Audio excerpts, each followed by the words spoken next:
এই যে দরদ দিয়ে যে চিরকুটটা আমাকে এখানে দিয়ে পাঠিয়ে গেছে, যে ক্লাস 5 এর বাচ্চাকে স্কুলে ভর্তি করতে গেলে লটারি করতে লাগছে, আর সেই লটারিতে ওই বাচ্চাটার যদি নাম না ওঠে তাহলে সোনারপুর থেকে নরেন্দ্রপুর হল্ট হয়ে শিয়ালদাতে চলে যেতে হবে, আর শিয়ালদা থেকে হাওড়া অবধি বাসে চলে যেতে হবে, আর হাওড়াতে একটা দূরপাল্লা ট্রেন ধরে রাজ্যের বাইরে চলে যেতে হবে, কারণ তার লেখাপড়ার দায়িত্ব পশ্চিমবঙ্গের রাজ্যের সরকার নেয়নি। তাকে একটা বাচ্চা বয়সে পরিযায়ী শ্রমিক হয়ে যাবার দায়িত্ব নিয়েছে সরকার। যদি এটা না চান তাহলে আপনাকে আপনার বুথে কথা বলতেই হবে। সাথী সভাপতি মঞ্চে উপস্থিত আছেন আমাদের পার্টির নেতারা, সৃজন আমাদের ছাত্র নেতা এবং এই কেন্দ্রের আমাদের প্রার্থী, লাল ঝান্ডার প্রার্থী, যে লাল ঝান্ডা দিল্লিতে যাবে। সৃজন বলেছে যে এই লড়াইটা কঠিন, এই লড়াইটা, এই রাস্তাটা কঠিন, এই লড়াইটা অসমও বটে, কিন্তু এই কঠিন লড়াইয়ে, এই অসম লড়াইয়ে লড়তে আমাদেরকে শিখিয়ে দিয়ে গেছেন ভগৎ সিং, ক্ষুদিরাম, মাস্টারদা সূর্য সেনরা। মাস্টারদা সূর্য সেনের আজকে জন্মদিন। আমরা সেই বিপ্লবীদের উত্তরসূরি বলে নিজেদেরকে গর্ব অনুভব করি, যে যাদের মাথার দাম ইংরেজরা 5,000 টাকা রাখার পরেও ধরতে পারেনি বলে বাড়িয়ে 10,000 টাকা করে দিয়েছে, আর উল্টো দিকে মোদিদের বিরুদ্ধে যে লড়াইটা ওরা ব্রিটিশদের পায়ে ধরে মুচলেখা দিয়ে বলেছিল চিরকাল তোমার পা চেটে যাব, আমাদেরকে ধরো না, সেই অসম লড়াইয়ে সেদিনকেও ছিল, আজকেও সেই অসম লড়াইয়েই আছে। আমি আপনাদের কাছে আজকে একটা নাম মনে করিয়ে দিতে চাই, মাস্টারমশাই সৌরভ মিত্তা, সোনারপুরেরই মাস্টারমশাই। সামাজিক দিক থেকে তার সম্মান, তিনি একজন মাস্টারমশাই। ক্লাস 9-10 ইতিহাস তার সাবজেক্ট ছিল। তিনি ইতিহাসে চাকরিও পেলেন, চাকরি পেলেন ডায়মন্ড হারবারে। তারপরে কেস, মামলা, রায়। ক্লাস 9-10 এর ওই প্যানেলের 269 জনের চাকরি চলে গেল। 269 জনের মধ্যে একজন ছিলেন মাস্টারমশাই সৌরভ মিত্তা, ইতিহাসের মাস্টারমশাই। কিছুদিন পর তার পরিবার সুইসাইড করা, তার ডেড বডিটা বাইরে নিয়ে এলো। পাড়া প্রতিবেশী, খবরের কাগজ, টিভি চ্যানেল, আমাদের রাজ্য ছাড়িয়ে, আপনাদের লোকসভা কেন্দ্র ছাড়িয়ে, আপনাদের জেলা ছাড়িয়ে, আমাদের গোটা রাজ্য ছাড়িয়ে ওই বাচ্চা বাচ্চা ছেলে মেয়েগুলো যে স্কুলে, ডায়মন্ড হারবারে যে স্কুলে তিনি পড়াতেন, তাদের কাছে খবর পৌঁছে গেল, তাদের বাবা মাদের কাছে খবর চলে গেল। যে পরিবারটার সাথে দুধওয়ালা, সবজিওয়ালা, খবরের কাগজওয়ালাদের সম্পর্ক, তাদের কাছে খবর চলে গেল। যে অটোটা ধরে, যে টোটোটা ধরে, যে ট্রেনটা ধরে, যে বাড়িটা থেকে বেরিয়ে বা যে ভাড়া বাড়িটাতে যেতেন, সেই সব জায়গায় খবর চলে গেল যে মাস্টারমশাই সৌরভ মিত্তা আসলে দুর্নীতি করে চাকরি পেয়েছিলেন এবং তার চাকরিটা চলে যাওয়ার জন্য তিনি সুইসাইড করলেন। দোষ কার? কার দোষ? হ্যাঁ, যার নাম প্যানেলে উঠেছিল, যিনি চাকরিটা পেয়েছিলেন, সেই চাকরির পিছনে দুর্নীতি ছিল, সেই চাকরির পিছনে অস্বচ্ছতা ছিল, তার চাকরি চলে গেছে। হ্যাঁ, দোষটা তার, তার বাইরে সিস্টেমের দোষ নেই। পরিবারটার কি দোষ ছিল? সৌরভ মিত্তার বাবা যেদিন সৌরভ মিত্তা জন্মেছিল, সেদিন কি সৌরভ মিত্তার বাবা ঠিক করেছিলেন যে আমার ছেলে বড় হয়ে দুর্নীতি করে চাকরি পেয়ে যাবে আর তারপরে সুইসাইড করে নেবে আর আমি আমার পাল্লা ঝেড়ে নেব? সৌরভ মিত্তার পরিবার, সৌরভ মিত্তার মা এই আপনাদের মতোই মা। জন্মদিনের দিন হয় কেক কাটতেন বা পায়েস করতেন, সেদিন কি ভেবেছিলেন যে একদিন এই মিত্তা মাস্টার মশাই তিনি সুইসাইড করে নেবেন, আর পাড়াতে দরজাটা জানলাটা খুলে পাশের বাড়িতে মুখ দেখানোটা লজ্জা হয়ে যাবে? কে তৈরি করলো এই সিস্টেম? কে? পশ্চিমবঙ্গের সরকার। যে সিস্টেমের বিরুদ্ধে সৃজনরা আমরা লড়ছি, লাল ঝান্ডা লড়ছে, বামপন্থীরা লড়ছে, খেটে খাওয়া মেহনতি মানুষরা লড়ছে। এই আমার কাছে এখন একটা চিরকুট এসেছে, সৃজন বলে গেছে বাজার গরম করার দায়িত্ব মীনাক্ষীদের না। कभी कभी डर अच्छा होता है। और आज इस सभा में हम लोग आप लोगों को डराने आए हैं। ভয় পান,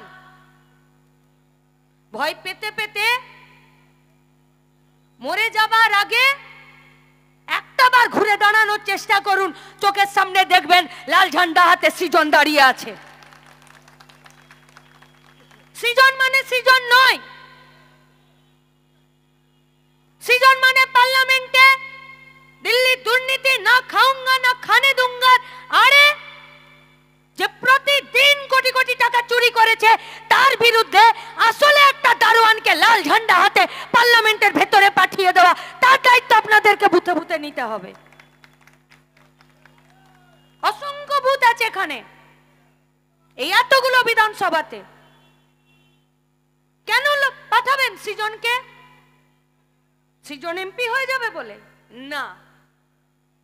এই যে দরদ দিয়ে যে চিরকুটটা আমাকে এখানে দিয়ে পাঠিয়ে গেছে, যে ক্লাস 5 এর বাচ্চাকে স্কুলে ভর্তি করতে গেলে লটারি করতে লাগছে, আর সেই লটারিতে ওই বাচ্চাটা যদি নাম না ওঠে তাহলে সোনারপুর থেকে নরেন্দ্রপুর হল্ট হয়ে শিয়ালদাতে চলে যেতে হবে, আর শিয়ালদা থেকে হাওড়া অবধি বাসে চলে যেতে হবে, আর হাওড়াতে একটা দূরপাল্লার ট্রেন ধরে রাজ্যের বাইরে চলে যেতে হবে, কারণ তার লেখাপড়ার দায়িত্ব পশ্চিমবঙ্গের রাজ্যের সরকার নেয়নি। তাকে একটা বাচ্চা বয়সে পরিযায়ী শ্রমিক হয়ে যাবার দায়িত্ব নিয়েছে সরকার। যদি এটা না চান তাহলে আপনাকে আপনার বুথে কথা বলতেই হবে। আজ আপনারা সমাবেশে এসেছেন, ভোট হবে, শপথ গ্রহণ হবে, दिल्ली क्यों ना क्यों একজন সরকার তৈরি করবে, लेकिन कौन जीत सकता है अगर ये सोचकर वोट करेंगे तो এই ছেলেটার কপালে আপনি কিন্তু স্ট্যাম্প মেরে দেবেন, এই ছেলেটা আর স্কুলে মিড ডে মিল খেয়ে লেখাপড়া শিখতে পারবে না, ইট ভাটা নইলে অন্যের রাজ্যে পড়ে থাকবে আর ডেড বডি হয়ে মায়ের কাছে আসবে সৌরভ মিত্তার মতো।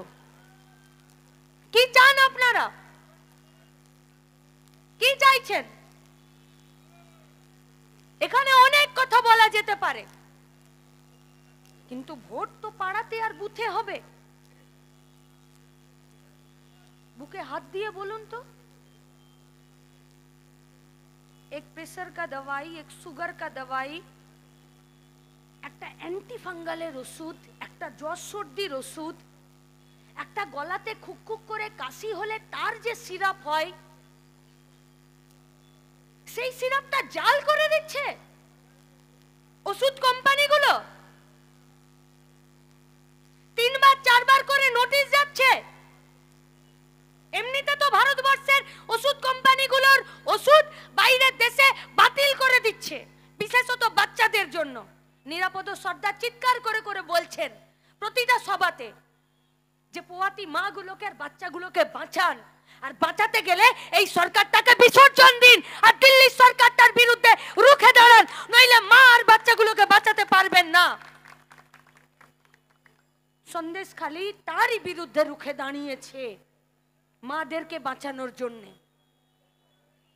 একটা ওষুধকে জাল করে দিচ্ছে, আর সেই ওষুধটা কিনতে গেলে ওষুধের দোকানে মা বাপ বেটা বউ পরিবারের কেউ একজন অসুস্থ, তার একটা ওষুধ কিনতে গেলে কসমেটিক্স তো দূর, বাদ দিয়ে দিন, একটু ভালো জামা কাপড় জুতো বাদ দিয়ে দিন, দুবেলা একটু মাছ মাংস বাদ দিয়ে দিন, শাকসবজি বাদ দিয়ে দিন, ডাল তরি তরকারি বাদ দিয়ে দিন, শুধুমাত্র বাপ মাকে আর বাচ্চাকে বউকে বাঁচানোর জন্য ওষুধের দোকানে লাইন দিয়ে দাঁড়িয়ে যে ওষুধগুলো কিনছি সেই ওষুধগুলোকে জাল করার জন্য মোদি ইলেকট্রাল বন্ডের নামে টাকা খেয়ে নিচ্ছে। কে দাঁড়াবে এর বিরুদ্ধে? কে? পার্লামেন্টের ভেতরে ছিল তো এখানকার নেতারা, বামপন্থীরা ছিল। যতদিন लाल झंडा ছিল किसी माई का लाल का हिम्मत नहीं हुआ गरीब मेहनत कश बच्चा बूढ़ा और औरत के तरफ कोई भी आंख उठाकर देखे। जब से लाल झंडा पार्लियामेंट से वहां से निकल कर आ गए তখন থেকে যাদবপুরের মতন গোটা রাজ্যে ভুয়ো ভ্যাকসিন, ভুয়ো ওষুধ আর ভুয়ো খাবার দাবার ঘুরে বেড়াচ্ছে। ভোট তো এগুলোকে নিয়ে হবে। এই তো সোনারপুরে দুটো বিধানসভা,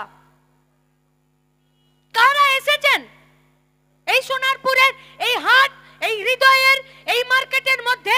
এখানে যারা বসবাস করছেন, যত দূর অবধি আমাদের মাইকের আওয়াজ যাচ্ছে, তাদের কাছে আমাদের প্রশ্ন, বাড়িটা কোথায় ছিল?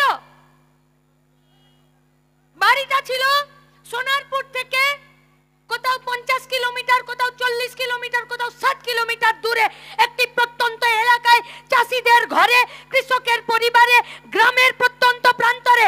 আরে লাল ঝান্ডা ছিল, লাল ঝান্ডা।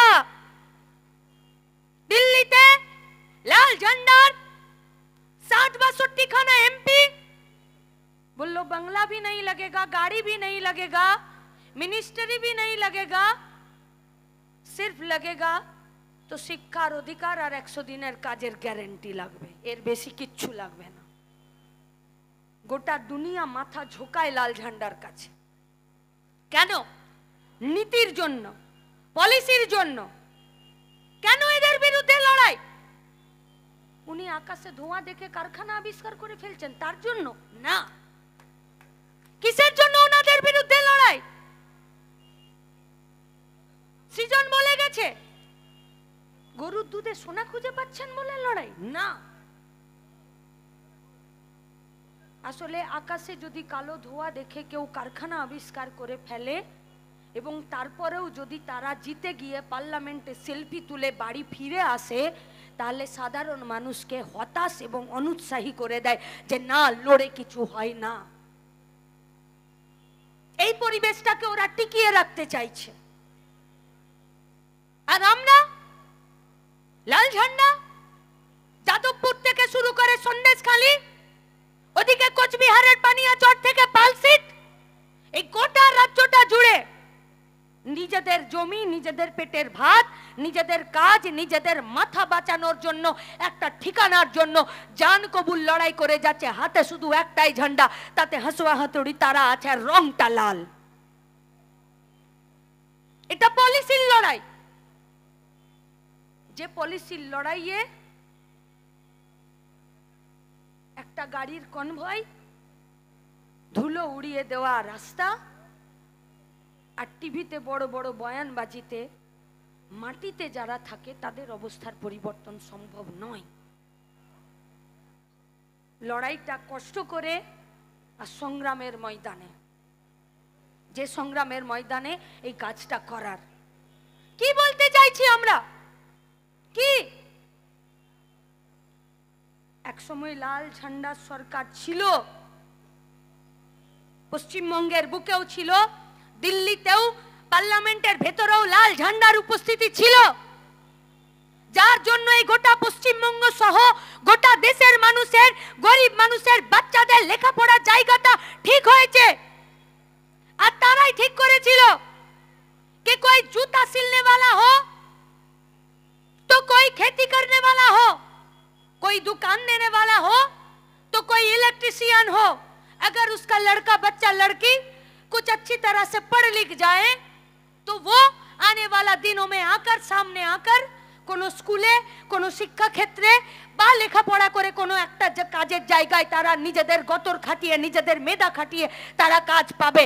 কাজ পেয়েছে, ভরসা পেয়েছে, স্কুলের সংখ্যা বৃদ্ধি পেয়েছে, স্কুলের সংখ্যা বৃদ্ধি পাওয়াতে ছাত্রছাত্রীর সংখ্যা বেড়েছে, ছাত্রছাত্রীর সংখ্যা বেড়েছে তো স্কুলে চেয়ার টেবিলগুলো বেড়েছে, স্কুলের চেয়ার বেড়েছে তো আরো বেশি টিচার রিক্রুট হয়েছে, যত বেশি টিচার রিক্রুট হয়েছে মানুষের লেখাপড়ার প্রতি উৎসাহ তৈরি হয়েছে, পেট কেটেও বাপ মা ছেলে মেয়েদেরকে লেখাপড়া শিখিয়েছে।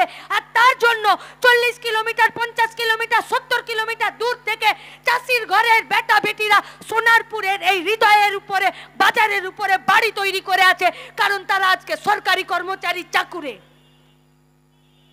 আজ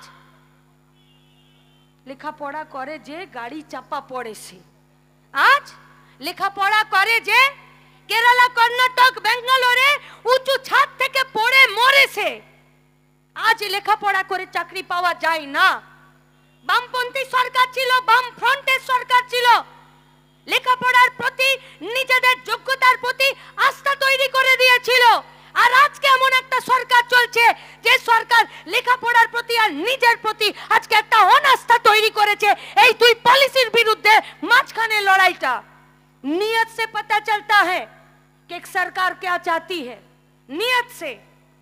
একদিকে 921টা মাধ্যমিক পরীক্ষা দেবে, তার সেন্টার বন্ধ হয়ে গেল, নতুন করে সেখানে কেউ পরীক্ষা দিতে গেল না, আর বগল বাজিয়ে